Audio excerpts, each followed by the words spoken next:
When Turners Falls resident Chuck Garbiel purchased the Shady Glen Diner in 2012, it was certainly a local boy makes good type of story.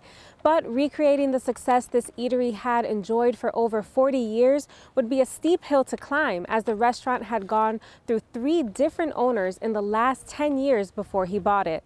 1 decade later, and this once proud diner that appeared to be on its last legs has once again become, like the song says, a place where everyone knows your name.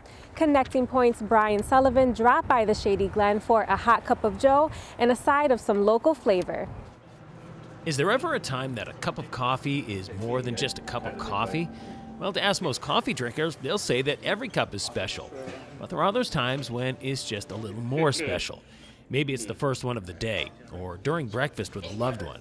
Maybe it's during a get-together with friends as they try to solve the world's problems, share a few laughs, and do it all before the sun is all the way up. The 4 of us are good friends. We met coming in here, and it just started. Every morning we'll be here at 8 o'clock in the morning for our coffee.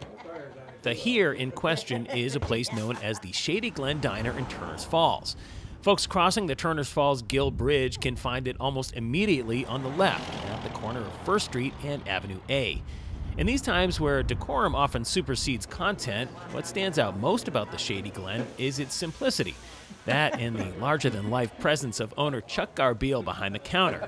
Not only does he look like a pro wrestler, he's got the pictures on the wall showing he's not one to be trifled with. But the customers who know him aren't exactly shaking in their boots. I think he's a hoot.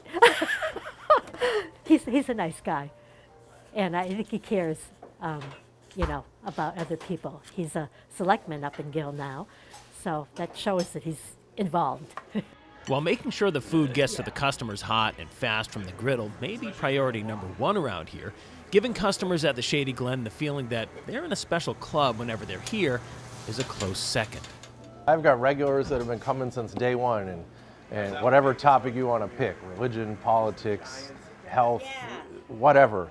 We've agreed, disagreed, totally disagreed, totally agreed.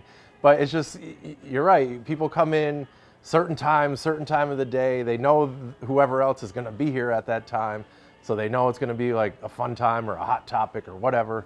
And so the regulars just come. It's like clockwork. I know what time of day it is by who's showing up. Have a good one. Garbiel may be a fixture here now, but it almost didn't come to pass. Before purchasing the diner in 2012, his sights were set on buying the local pizza place where he'd worked for several years. When that deal fell through, the Shady Glen became available. The year 2022 makes it 10 straight years, where hardly a day has gone by that Chuck wasn't behind the counter. And that's a fact that actually has a little bit of irony to it. I think I was the only kid in high school that didn't work here. So I guess to make up for lost time, I just bought it. The uniqueness of the Shady Glen extends beyond just the dining experience. It also applies to its appearance.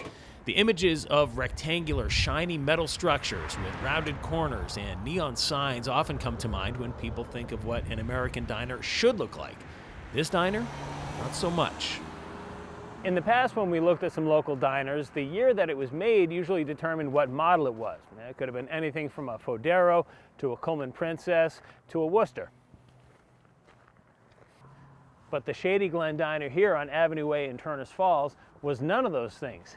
This building actually used to be a Tasty Freeze from the 1950s.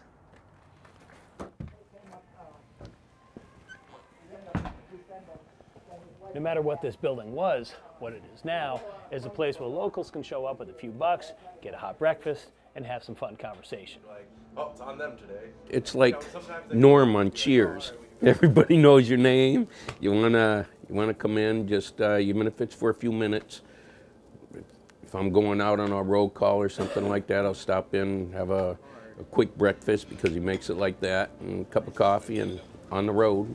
A lot of people come together and talk about what's going on and just enjoy yourself for the time. From local sporting events to local other theater plays and all that stuff. One that keeps the community vibes so alive. It's like a second home in a way. I like to come in here, relax, talk to people when I want to. They talk to me, read a book, eat good food. It's just like being at home.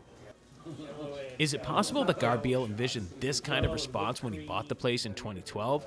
Maybe, but after a run of success by the original owner that lasted over 40 years, the Glen went through 3 different owners in the 10-year span prior to Garbiel's purchase, so expectations may have been a bit tempered. When I took over, it was like the big, like, oh, the local boy buys the place and stuff.